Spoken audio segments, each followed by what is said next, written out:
The original Mary Poppins may just be one of the finest films ever made.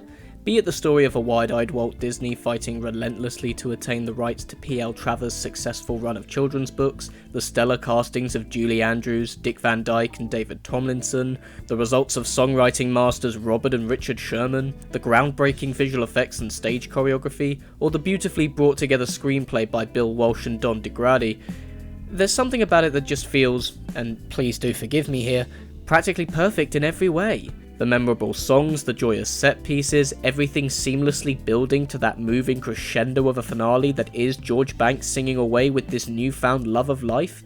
It recalls the kind of beautifully unadulterated joy that only movies as highly regarded as It's a Wonderful Life are said to evoke.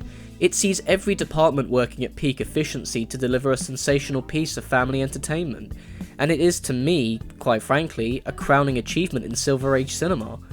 So naturally, when they finally announced that infamous sequel that the Walt Disney Company has been trying to get off the ground for literally decades, along with the title Mary Poppins Returns, what is she, Batman now?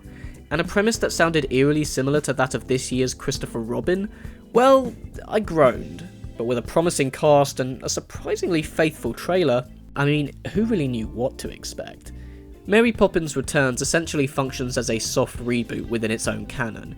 It's not quite a remake verbatim and is technically a sequel to the events of the first, but is structured in such a way that we're basically watching variations of the set pieces from the original played out in the very same order.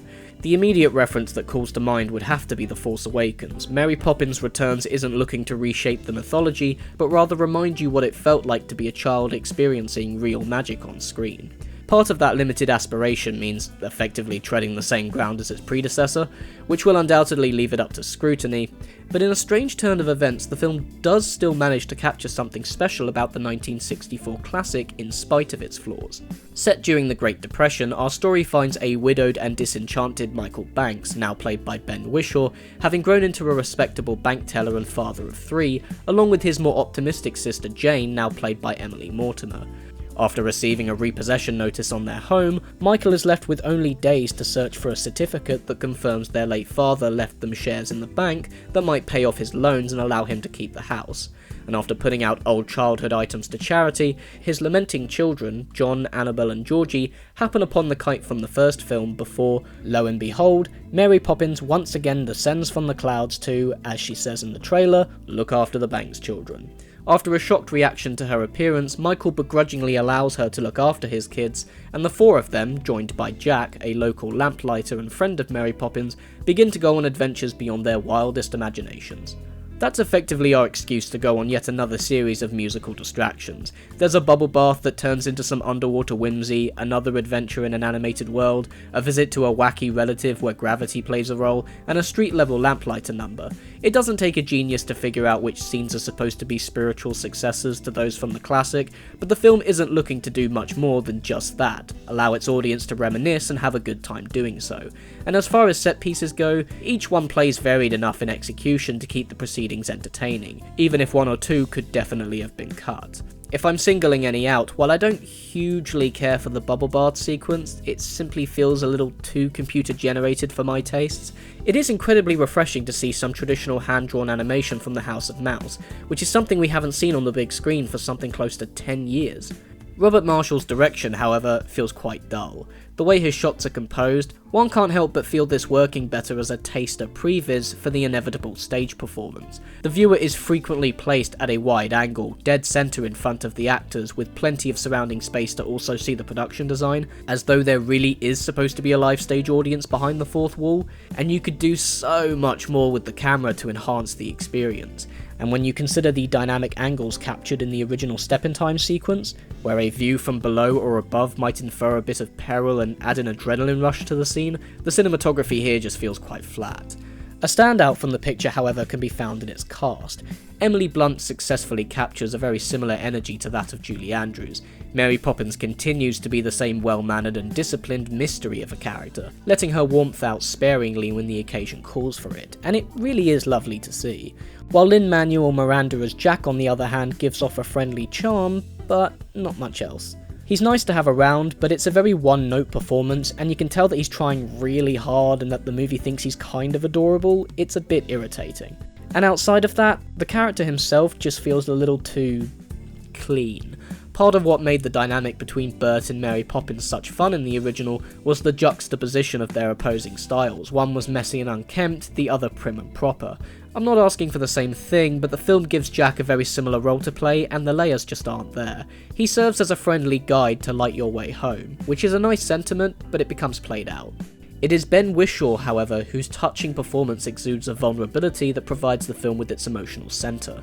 Michael is not literally the same character as his father with the exact same lesson to learn, and it's a refreshing notion. There's a disconnect between him and his kids for sure, there needs to be one in order for there to be a story here, but he's playing a more outwardly emotional man that recognises his struggles and that longs for support more than stability. It feels more consistent with the late Matthew Garber's portrayal and helps to not undermine the loving care that the character would presumably have received after the original story had ended. Fun additions also include Colin Firth as the new slimy president of the bank and Meryl Streep as another manic relative a la Uncle Albert, while any fan of the Robert Stevenson era of Disney will glee at the appearance of Angela Lansbury towards its closing few minutes. Who by the way is almost definitely playing a role initially conceived for Julie Andrews. She kindly rejected an offer to return in a small cameo role.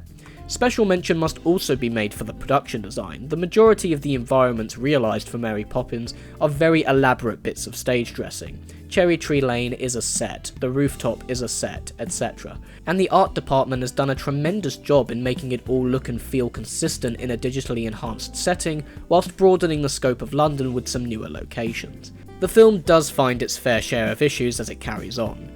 Overall, the running time seems unnecessarily lengthy. The movie feels about 2 musical sequences too long, and it's not helped that a plot point regarding a broken china bowl, which serves as the motivation for a good few of those set pieces, suddenly gets forgotten about halfway through. And while the inclusion of a very clever cameo both honours the original and almost casts a spell powerful enough to distract you from a huge deus ex machina in the story, well, I did say almost now, didn't I? Still, while the film does in many ways feel like a lesser product, to me anyway, by the end of it, none of that really mattered. For what Mary Poppins Returns lacks in tightness and nuance, it makes up for in tone and character.